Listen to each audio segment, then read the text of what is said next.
live this morning on Bay Street, providing live coverage of the 1989 Boxing Day Parade. What you're seeing now is Junkanoo on this spectacular morning. It is very cold out. 50 degrees has been predicted by the weatherman for this early Tuesday morning. Dawn, good morning. Are you cold? Yes, I'm cold, but I'm dressed warmly and I'm feeling good.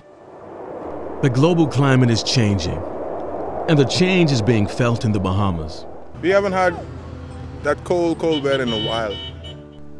Things are no longer the same. We are so accustomed to cooler weather. We're used to wearing a long sleeve sweater on a New Year's and Boxing Day morning. In 2006, the temperature reached a high of 85 and a low of 70 degrees Fahrenheit. Shifts in climate will definitely impact our tourist industry. If colder countries are becoming warmer, tourists will have less of an incentive to travel down south. Furthermore, global warming is affecting the state of our coral.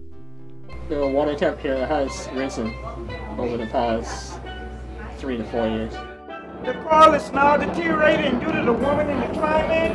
It's fading, all of the colors are dying away. The scale of coral death that we're seeing is unprecedented in our geological record. In the Family Islands in particular, where a lot of small settlements depend on fishing as their livelihood. If we don't have a healthy coral reef ecosystem, then they have lost that livelihood. Reefs also provide protection from storm damage. When a hurricane comes towards the Bahamas, our coral reefs are really our first line of defense. They're our natural breakwater. The Bahamas is a very low-lying country, the highest point being 206 feet above sea level. In the Bahamas, we have been seeing far more hurricanes. The intensity of these storms now have been increasing. We had 19 just in 2005. With the earth heating up, I mean, this is really a fuel for the generation or the increase in the intensity of our storms. It packed a punch of 140 miles an hour winds and threatened major devastation. Gusting winds of 150 miles per hour, leaving little untouched. The hurricane came from a different area that was accustomed. So therefore the waves were much more severe. We were caught off guard because of the severity of the sea surge.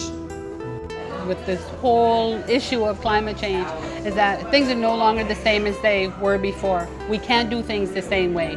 We found that out on Grand Bahama, we just can't. We had like a tidal wave in that storm. From out there, when the wind shifted and went out in the southwest, the water come in. Because the house is gone. I left all the stuff in the house there.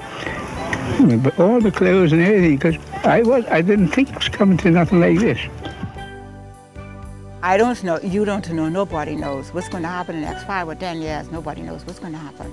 So you just have to be on the alert and listen to the news and listen to the radio. And if they say you have to evacuate, then you have to evacuate.